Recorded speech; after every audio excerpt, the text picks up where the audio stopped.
আমি এখন অবস্থান করছি হচ্ছে মধ্যবর্তী ব্যাংকের যে শাখাটা, সেই প্রধান শাখার গেটের সামনে। এখানে দেখতে পাচ্ছি হাজার হাজার দর্শক জনতা, উপচে পড়া ভিড়। তারা হচ্ছে এখানে ভুয়া ভুয়া মিছিল বলে কি এই স্লোগান দিচ্ছে। এই দেখেন এখানে দেখা যাচ্ছে যে কি তারা হচ্ছে পুলিশের সাথে বাঘ বিতরণে জড়াচ্ছে।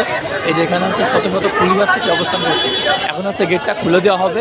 যে গেটটা হচ্ছে সকাল 10টা বাজে খুলে দেওয়ার কথা ছিল, সেই ক্ষেত্রে হচ্ছে কি গেটটা এখন পর্যন্ত খুলে দেয় না এবং কোনো টিকিট কি তারা ছাড়তে পারবে। এই যে আমি দেখতে পাচ্ছি যে এখানে লম্বা লাইন, দীর্ঘ লম্বা একটা লাইন, যে এখান থেকে ওই পর্যন্ত হচ্ছে লম্বা একটা লাইন। তো সেই ক্ষেত্রে হচ্ছে এই যে গেটটা হচ্ছে এখন খুলে দেওয়া হবে। এই যে এদিকে হচ্ছে কি তারা অবস্থান করছে। সেই ক্ষেত্রে হচ্ছে আমি যদি একটা বিষয় দেখাতে চাই, তো এখানে হচ্ছে আমি দেখাতে চাচ্ছি হচ্ছে এই মধুমতি ব্যাংকের যে প্রধান শাখাটা, সেখানে হচ্ছে এই যে দর্শকদের হচ্ছে উপচে পড়া ভিড়। তো সেই ক্ষেত্রে এখনও কি গেটটা কখন নাগাদ খোলা হবে, এখনও কেউ এটা সঠিক সিদ্ধান্ত বলতে পারছে না যে সঠিক কথা কখন গেট খুলবে। এখানে হচ্ছে সবাই হচ্ছে 200 টাকা যে টিকিটটা, সেটা নাকি 575 টাকা করে বিক্রি হচ্ছে।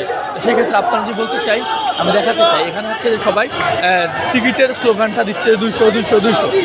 তো এখন পর্যন্ত হচ্ছে টিকিটের যে গেটটা, এই গেটটা এখন পর্যন্ত ওপেন করা হয় নাই।